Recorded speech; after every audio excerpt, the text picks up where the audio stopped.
Hello everybody, this is Havoc and welcome to my first Battlefield 1 commentary video. Now I've wanted to make these for a while, I'm just kind of hesitant to, kind of scared to, because there's a lot of things that I don't know in terms of weapons, of tanks, of planes and stuff like that, but I was like, screw it, with this Gamescom trailer I have to do something because I am secretly a huge Battlefield 4 fan. I haven't posted anything on my channel because I mainly played on the Xbox and didn't have a way to record that, but just I absolutely love Battlefield 4, and Battlefield 1 has me so excited that I have to do a commentary video. So right up front, I'm going to ask your forgiveness. I may mispronounce weapons, I may say weapons that are wrong, I may say planes that are wrong, etc, etc. There's going to be things that I'm going to miss, some things that maybe you didn't catch, but I just ask for your forgiveness, and I pray that any comments on the section on this video will just be constructive rather than destructive. This is my first commentary video of the kind, so we're going to dive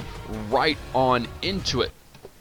Alright, so one thing you'll notice right off the bat, I didn't notice this until later. I'm going to pause it right there. This plane coming in, it appears to be an Ottoman Fokker plane. Now, the only reason why I know it's an Ottoman is because of the black boxes underneath, and I looked up the insignias for all of the countries in World War I, and that is definitely representative of the Ottomans. And the only reason why I know it's a Fokker plane is because we get a closer up shot later in the trailer that I was able to then see. Now, the Ottomans didn't really have an aircraft division of their own, so definitely all of the planes were provided mainly by the Germans in World War I. So obviously the Fokker plane is a very well-known World War I German biplane, so it makes sense that they're going to be in there.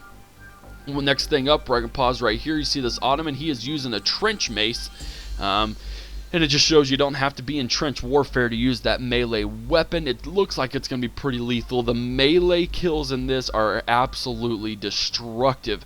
They really took it up a notch compared to Battlefield 4, and then you're dead right there, straight up. Now, I'm going to stop right here.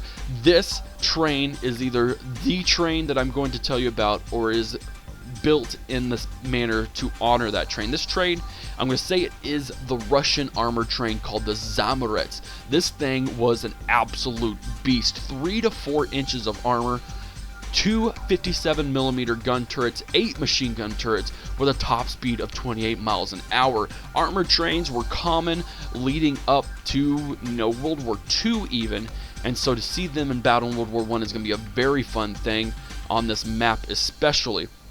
Now we got right here, we're going to pause on the Cav unit. This Cav unit appears to have an anti-tank cluster bomb, which we'll see later in the battle them being able to use. So it makes sense to imply that as Cav, as the vehicle, quote-unquote, unit of the horse, you're going to be able to use that cluster bomb to take out tanks specifically.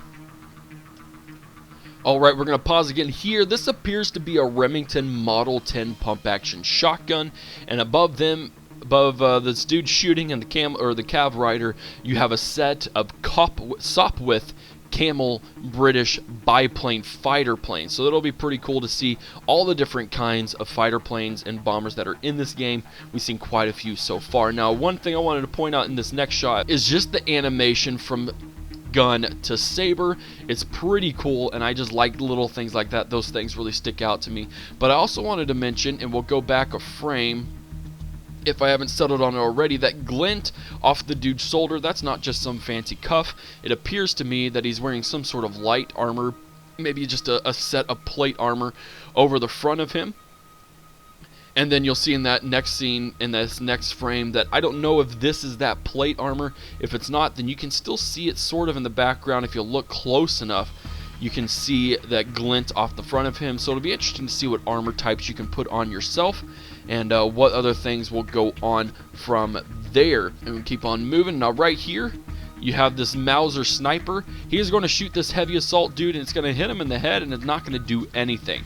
And this is one thing I wanted to point out. Will this guy be essentially a hero, much like Star Wars Battlefront is, in which case you find that token and you can unlock it, or you build up and you're able to execute that final stage? I don't see this being a common squad type, because then you could just have lots of people playing as this, and this dude appears to be pretty overpowered, and you're not really going to be able to take him out very well at all. Wanted to stop right here. This pistol really caught my eye.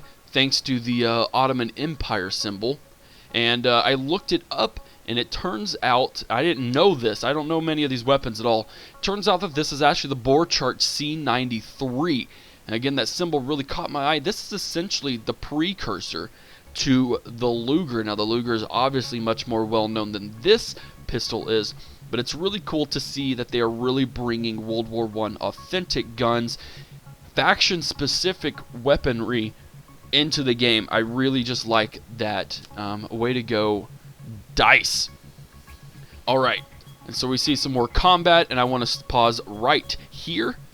This is just some more air, dog fighting going on, and this appears to just be, again, that Sopwith Camel fighter plane going up against the Ottoman Fokker fighter plane. And we can see that this shot right here, you can really see those black squares with the Ottoman Empire, and just that style of plane just really lines up with those, the Fokker fighter plane.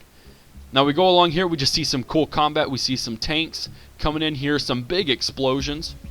And then right here I want to pause because I didn't see this until probably like my 7th or 8th time coming into this, but it appears that the Zamoret's armor train has some armor on it. Whether it's purely decorative or whether it has some benefits, I'm sure it's just a weapon skin essentially.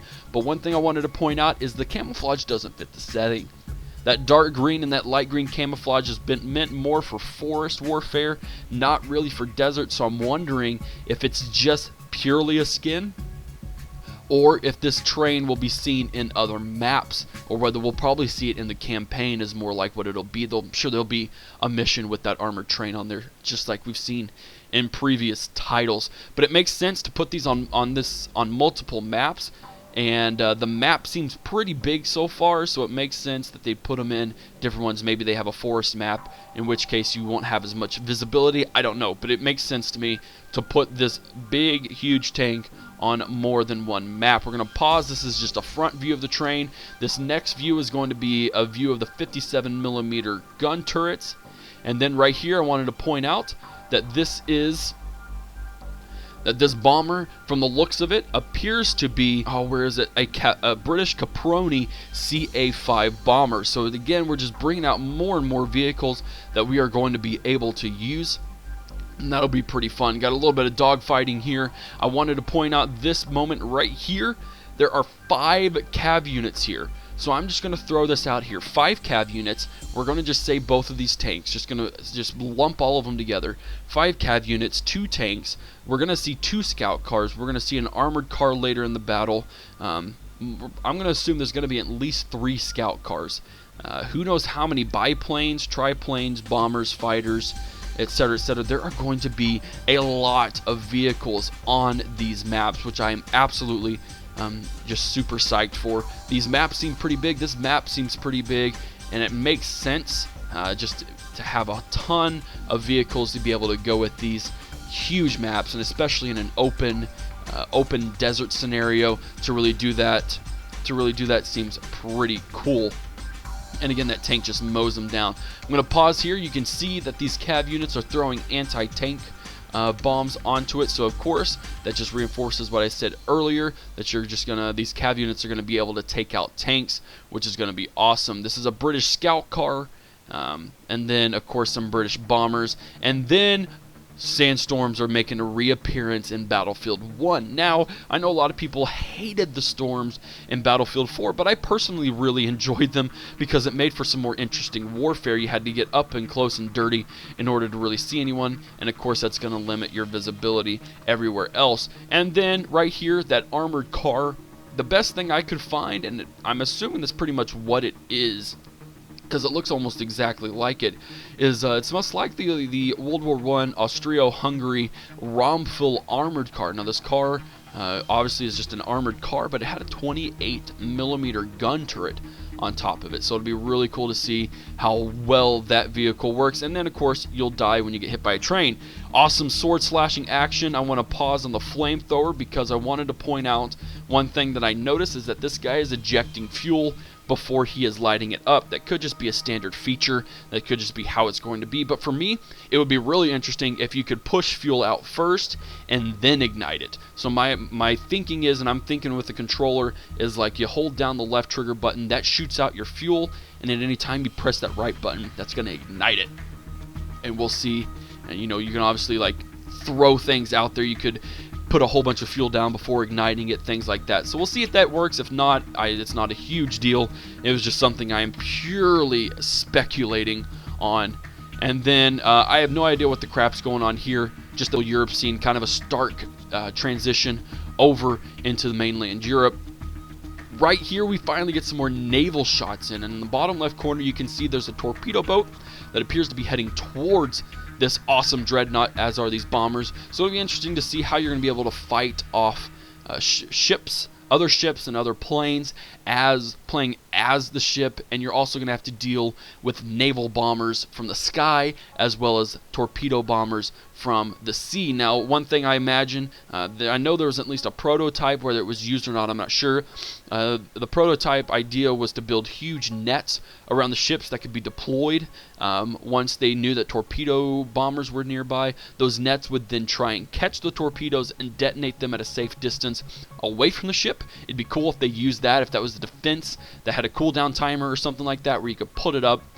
Much like the tank's use of being able to blow up anything being shot at it for a time period, that same kind of scenario. And then last but not least here for the battle is, I didn't really notice this until someone pointed it out. These gun turrets on this dreadnought are being operated individually. They are pointed in all different directions. It could be pure speculation, but it seems to me like you'll be able to individually operate these.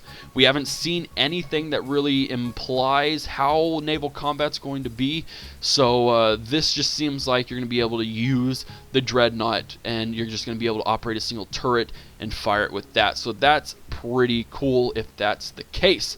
But we're not done yet. You see here, this person is being dragged. You don't really see who they are until we get up and close and personal. And right here, this is the chick from the previous trailers. This is the Bedouin woman who we saw earlier. They have confirmed this is going to be one of the main protagonists. She's going to be in the campaign. And it makes sense because if she's one of the main Bedouin women had a large part in the Arab uprising that was led by Lawrence of Arabia, actually helped head it up.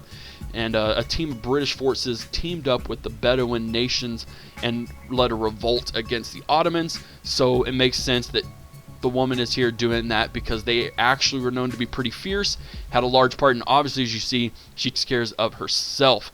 So that will be it, guys. I do hope you enjoyed this. I know it's kind of ran through it pretty quick, but I didn't want it to be forever long. I mean, heck, this is going on 13 minutes for a 2-minute trailer.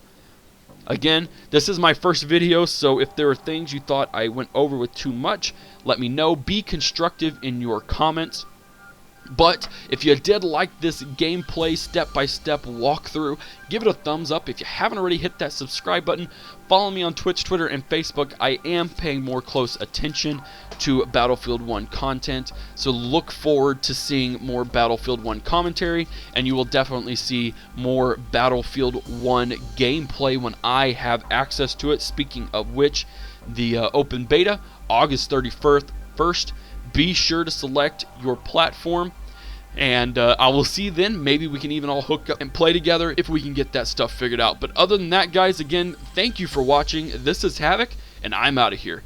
Peace!